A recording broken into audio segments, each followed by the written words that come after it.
아버지, 저 지금 잘하고 있나요? 라고 종종 질문을 드린다. 그러면 아버지께서는 그래, 너는 잘하고 있다. 강하고 담대하여라. 이렇게 말씀을 해주시곤 한다. 내가 보는 내 모습은 너무나 부족하고 허물이 많기 때문에 잘하고 있는지, 아버지께서 나의 하는 일을 기쁘게 받으시는지, 상달이 되고 있는지 궁금하기 때문에 확인차 질문을 드린다. 그러면 가끔씩 아버지 앞에 내 모습이 어떤지, 내가 지금 어떤 상태인지, 어떻게 가르치고 있는지를 꿈으로 보여주시곤 했다. 골프를 비유로 들어 어떻게 해야 골프공이 홀컵, 곧 그리스도에게 들어가는지 성도들에게 자세히 알려주는 모습을 보여주셨다. 몇 달 전에는 부추들, 곧 채소를 먹는 어린 신앙인들은 무럭무럭 잘 자라고 있다고 알려주셨고, 은색 물고기, 곧 구속받는 자들도 속속들이 생겨나기 시작할 거라고 알게 하셨다. 이런 것을 통해서 내가 지금 잘 가고 있구나, 그분께 상달이 되고 있구나 안심하게 되고, 그러면서 또다시 힘과 용기를 냈고 열심히 글을 쓰고 영상을 올렸다. 아직도 많이 어설프기는 하지만 이런 열심을 통해 성장하기도 하고 배워가고 영이 자라기 때문에 아버지는 다독여 주셨던 것 같다. 가르치면서 정말 자주 질문을 드렸던 것 같다. 신학을 한 게 아니라 말씀에 대한 풍부한 지식이 없다 보니 수시로 한계에 부딪혔고 그때마다 아버지 앞에 눈물을 쏟아내곤 했었다. 그렇게 기도하면서 인도를 받은 것 같다. 얼마나 몸부림을 쳤는지 모른다. 성경을 읽고 또 읽고 쉬지 않고 매일 읽었다. 가르쳐야 하니까. 우리 인간은 누구나가 열등감과 비교의식 속에 살아간다. 이런 마음이 없는 사람이 몇이나 될까 싶다. 남은 잘하는 것 같은데 내 모습을 보면 초라하게 느껴지고 너무나도 부족하게만 느껴지기 때문이다. 그럴수록 위축되고 왠지 모르게 시기심도 생기고 부럽기만 하다. 이런 부정적 감정과 생각들을 3년간 쉬지 않고 자기 부인의 기도로 드리고 방언으로 기도하며 대적하고 마음의 생각들을 교정받았다. 그 결과가 지금 이렇게 가르치는 자리에서 후퇴하지 않고 유지하며 서 있을 수 있게 됐다. 인간은 완벽하게 선을 행할 수도 없고 완벽하게 생각을 걸러낼 수도 없다.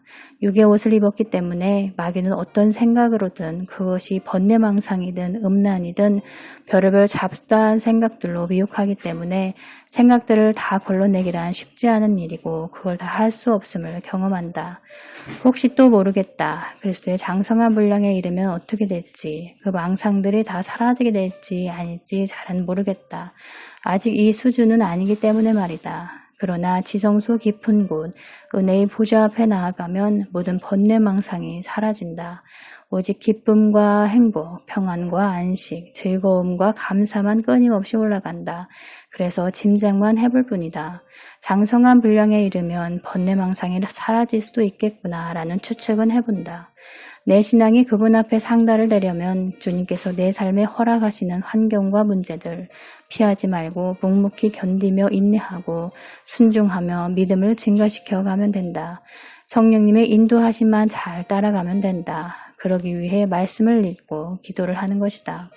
내 기도가 상달이 되고 있을까? 응답이 오면 상달이 되고 있는 것이다. 기도의 양이 차기까지 오랜 시간이 걸리는 것도 물론 있지만 말이다. 내 신앙, 내 믿음은 상달되고 있을까? 기본에 충실한지를 보면 알 수 있다.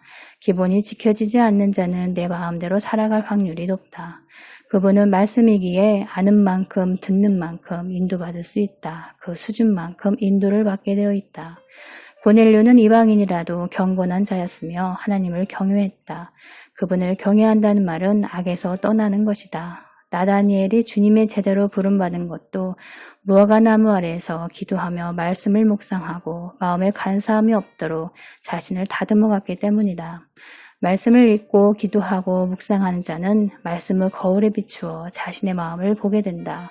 그러니 마음의 진실함과 정직한 대로 살고자 애썼을 것이며 회개하며 돌이키고 마음을 다스리며 살았기에 마음에 간사가 없었을 것이다. 그러니 주님으로부터 인정받을 수 있었던 것이다. 고넬료는 경건한 자였으며 하나님을 경외했고 항상 구제와 기도를 실천한 자였다. 항상 했다는 말은 이따금씩 하고 싶을 때 한 것이 아니라 늘 규칙적으로 성실하게 충성되게 했다는 말이다. 이것은 하나님을 믿는 믿음의 행동에서 나온 것이다. 그분을 경외했기 때문에 나온 행동이다. 또한 성실하고 정직한 삶을 살았기 때문에 고넬료의 구제와 기도가 하나님 앞에 상달이 된 것이다. 경외했다는 것은 신앙의 외적인 모습으로 구제가 나타난 것이고, 기도를 했다는 것은 신앙의 내적인 모습이다. 기도는 항상 해야 한다.